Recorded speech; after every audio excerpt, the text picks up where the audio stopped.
I'm Ellie Court, and you're listening to the Soars for Life podcast.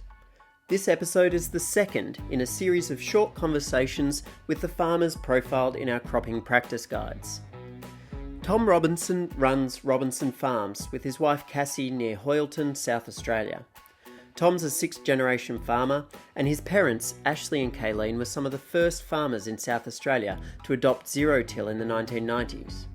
Building on this, Tom and Cassie have continued to hone the zero-till system with full stubble retention using disc planting and a strip header.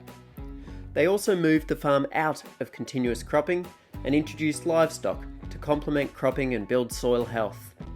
Around a decade ago, they started to see the cracks in their high-input, high-cost system. Since then, they've been focusing on supporting optimum plant function for growth and resilience and foliar applications, along with extensive soil and plant monitoring, are key to their approach.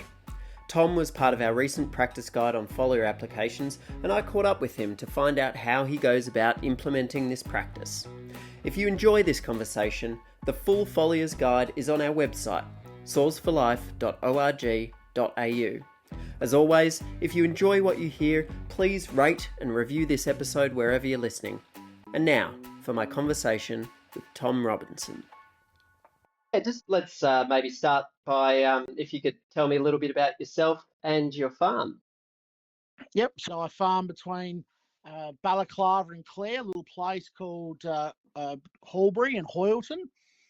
Farm with my wife Cassie and my dad Ashley and mum Kayleen. So family farm.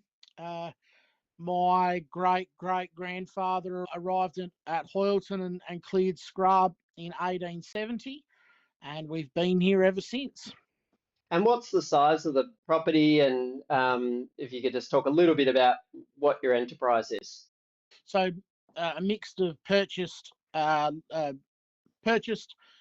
leased, and a little bit of share farmed. We're cropping around 3,000 acres, and we're fully cropping. We do run some cattle from time to time, depending on moisture, cover crops, those sorts of things. Weed burden as well. So we're typically 99% cropping.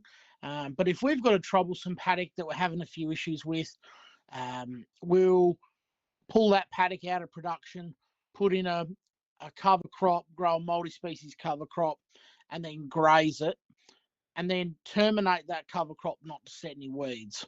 So our livestock operation is a buy-sell, very, very tactical per paddock, specifically around weeds is our livestock operation.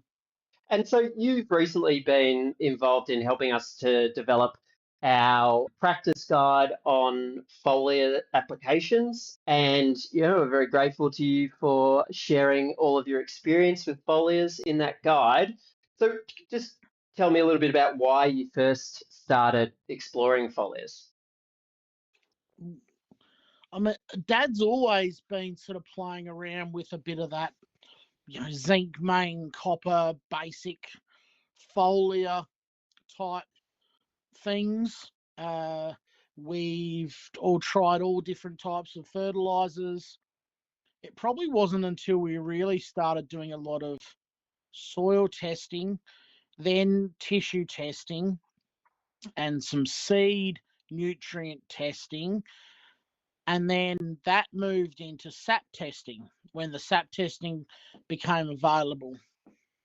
And so that was really our base for the foliar feeding, was really around those tissue tests and then sap tests, trying to understand what we were low and high in different nutrients, and then trying to correct those nutrients during the growing season, rather than trying to put large amounts of trace elements onto the soil.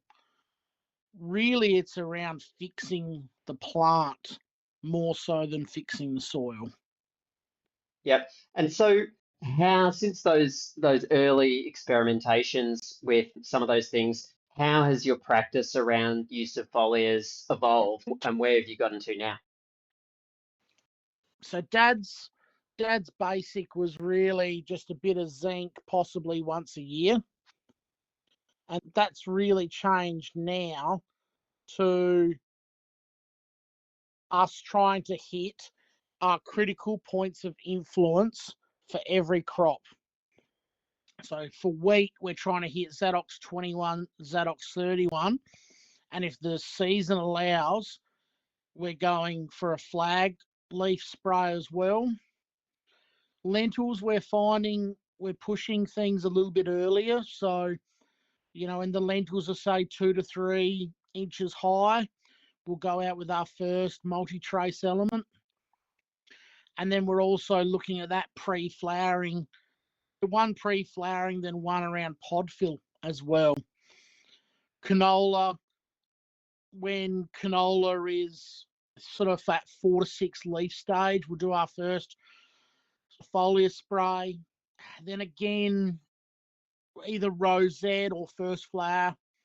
And then if the season allows, we might do one in, 50% plus flowering. What I like about the foliars is it's really dependent on the season. If it's a dry season, we may need to be a bit more active in our foliar program. And that sounds a bit backwards, but if we haven't got the moisture for soil mineralisation to mineralise those nutrients, we're taking sap tests and our levels are coming back low. We might actually need to be out there more often in a dry year when we're not getting that soil uptake of nutrients. So it's really the two together, the sap testing and the foliar sprays going hand in hand together and making those decisions. Yeah. It sounds like at each of those critical points of influence that you mentioned, you'll be going out there ahead of that or around that time and doing some testing, some monitoring to see what the plant needs. And then you'll be designing and making your decisions about what goes out as a foliar based on that monitoring. Absolutely. Yeah. We don't want to apply things that we've got plenty of nutrition in the plant. For us, while our plants are small, we are typically very low in boron. When our plants get bigger, we hit the boron layer and we are then high in boron, which means we need to apply calcium to be able to offset the boron. So what we're learning is different uptake through the soil, different rooting depths, different moisture levels is all affecting different uptake of nutrients. And then from the sap tests, we then go and design those foliar sprays. We make up our trace elements and then we spray them out as a foliar. Yep. So we're going to go a bit more into the process of each of those steps. But before we do, I'm wondering if you can, in a nutshell, what do you see as the main benefits for you of using foliars and how does that fit in with other forms of plant nutrition that you use?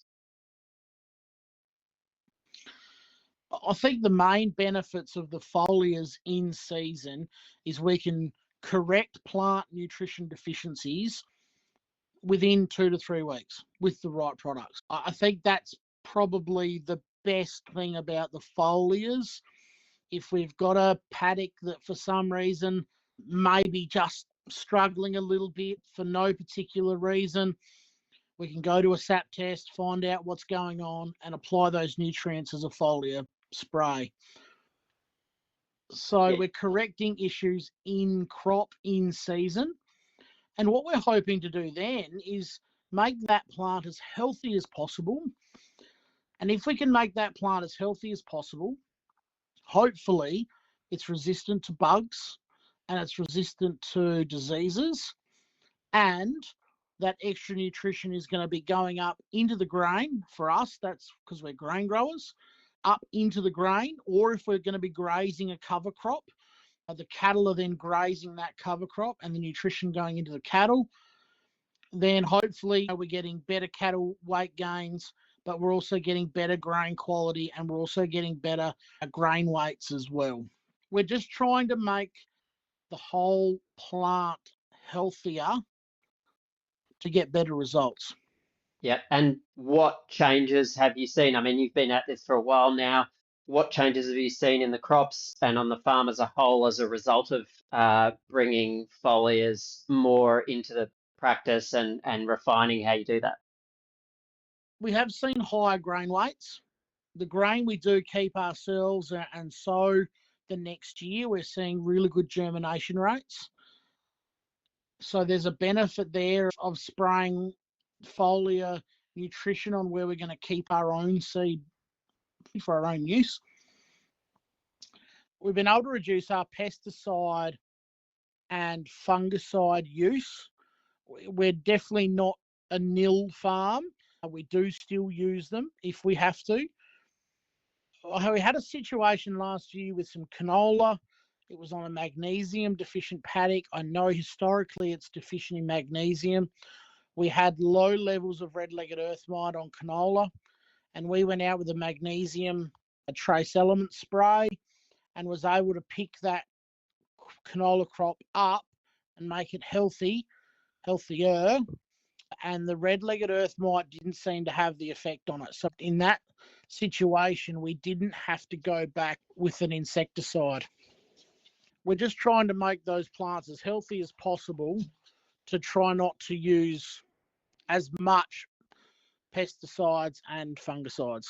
And what about in terms of other nutrition like granular fertilizer rates? Has that allowed you to dial back some of that?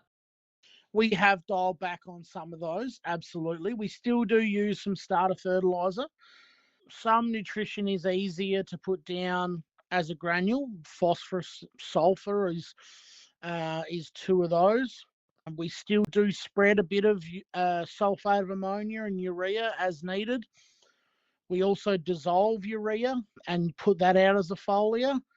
So it's not just a foliar trace element program, it's everything combined. It's, we put a bit down at seeding time, put a bit of granular fertilizer down at seeding time.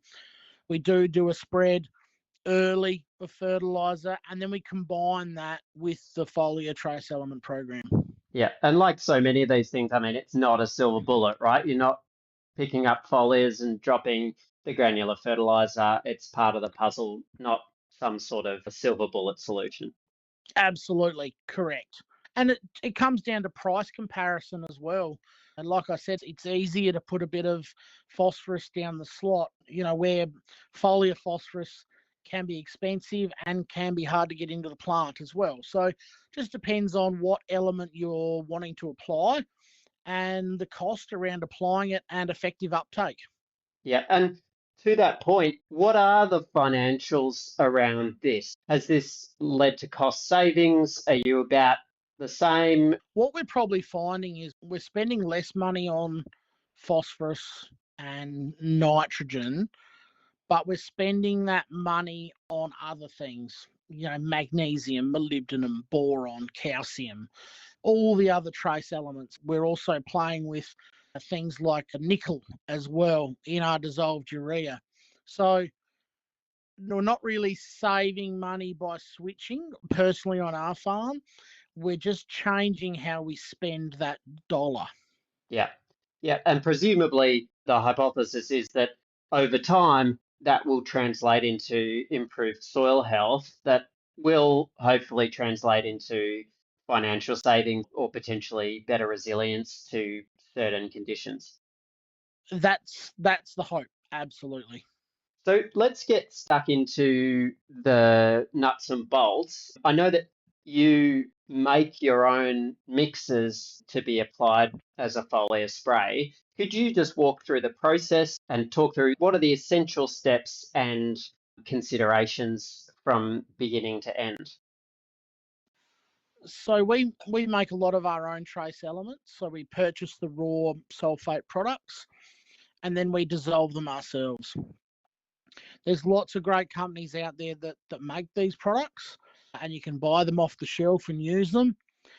For us, we were wanting to make some different products for our farm that we wanted to, mix up. We wanted to make our own mix after some SAP testing. So that let us down. We just buy the raw sulfate forms and we were dissolving them ourselves. And we've got our own little recipe on how we sort of dissolve them and what we add at the time to chelate. You need a chelating agent. We use fulvic acid as our chelator. And just a quick note there that fulvic acid is acidic and humic acid is alkaline. And so with any recommendation, we really do recommend that people jar test products and jar test how they dissolve. We've been playing with this for 3, 4, 5 years, and different products behave differently when mixed together. So if you do go down that line of mixing your own products, just please do a jar test and make sure they're all going to behave before you put them into the boom spray. So we're mixing our own trace elements. We're super simple. We use old shuttles. We cut a hole in the top of a shuttle. We buy a lid from a spray shop, chemical shop. We got a pump that we pump water around. So we suck the water out the bottom of the shuttle and put it back in the top. And that's all shown on the Soils for Life videos. And we use a 2-inch spa pump to warm water. Some products like zinc heptahydrate, we need to warm the water for, and we just use a spa pump for doing that. Typically, otherwise, we're just using a Honda petrol pump with a poly pump on it to move the water around, and we're dissolving our own trace elements into those shuttles. And then we just basically decanter those into other shuttles, and we're making a concentrate. So we'll have a shuttle of zinc and a shuttle of manganese and a shuttle of magnesium and a shuttle of all these different trace elements. And we line them up over where our boom spray loads. We get the sap test back. We have a look through the sap test, and then we decide, yep, okay, we want a couple of litres of this and a couple of litres of that and half a litre of this. So that's how we go about our program. Yep. And can you talk a little bit about ingredients? It sounds like you mix and match and make the decisions about what goes into a mix based on that monitoring and those test results. But in general, what are the types of ingredients that tend to go into a mix? I'm going to be the devil's advocate here and say there is no general. Everything is different. Yes, paddocks are the same, soil types are the same, but it's changed over the last 3 years. It's changed. We were using a lot of zinc, and we still do use a lot of zinc, but probably not as much. We're using a lot of magnesium and manganese, copper, boron, calcium. We're using nickel and molybdenum as well. So they're the sorts of products we're using. And then we're using that fulvic acid as our chelator and a bit of citric acid as well. So there's no real rocket science in what we're doing. But yeah, we're just basically making those products ourselves on farm. Yep, and those are the micronutrients that might go in, as well as you mentioned the chelating agent. I think in the guide it talks about sometimes including biostimulants, compost extracts, molasses. Is that generally something you will include, or is that case by case? Yeah, that can be case by case as well. We typically do add molasses, just a litre to the hectare or 2 litres to the hectare of molasses. We've typically got a lot of Johnson Sioux compost on hand that we can make an extract out of if we want to. Another one can be some seaweed. There's plenty of seaweed products on the market. Again, we just want to jar test to make sure that those products are going to be compatible together and nothing's going to drop out of suspension. But yeah, we can absolutely. There's so many of those biostimulant products on the market that we can be adding into our foliar program, as well as the dissolved urea as well. So we're dissolving our own urea, and then we're also putting that in with the trace elements as well, just to assist in uptake. And how do you keep tabs on the effectiveness of these applications? Are there specific indicators or tools that you use? Is there a specific program for going back and having a look and seeing if it's achieved what you've intended? We always like to do a sap test again a couple of weeks after application to make sure things have worked. Very early on, we were doing a lot of sap testing, so we were doing it pre and post spray. Now we understand what's working and what's not. And we typically don't do so much post spray sap testing. We're sort of waiting for that next critical points of influence to then go and do that go and do that sap test again. But say with a wheat crop, if I've gone and put out a big run of zinc or a big run of trace element program down back at 21, and then I'm getting to 31 and I'm still low, there might be a couple of things. Yes, there might be rapid growth, dilution effect, all those things, but we also then say, okay, what's going on? Did that calcium work or didn't it work? Did the zinc work or didn't it work? What else is going on? So, yeah, we do check, yes. If we're trialing new products, we'll typically check as well. Extremely fortunate to have Dr. Michael Nash working with us, and he has done a lot of small square trial data with us and a lot of sap testing with us to work on some different products and trying to lift the sap results. From what you're saying, from a lot of this conversation, there's no steady state, right? The thing that really strikes me is that curiosity, that asking what's going on here, what does the plant need to reach its full potential?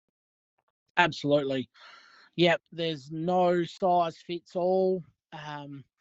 It comes back to experience, and I think the first place to start is really around that sap testing or leaf testing type thing, and getting a bit of understanding on what's low and what's high in your system. When people ring me up and say, what do you think about this spray? My first question is, send me your sap results and I'll tell you. That's the biggest thing. We need to work out what the plant is low in and what the plant is high in, and then we go from there. Yep, great advice. And is there any other advice that you would give to farmers considering bringing more of the foliar sprays into their program to help them get it right, or at least, make the mistakes and learn the lessons quickly? Just really, it's keep it simple. Start with your sap tests or your leaf tests. If you don't want to make your own products, there's lots of great companies out there that make products and can tailor make them to you. Jar test, please jar test. Make sure that you're not going to block your boom spray up by mixing 2 or 3, 4 things together and then they turn to jelly. And then also, we don't want any leaf burn either. So making sure we're applying these foliars at the right time of the day with the right rates.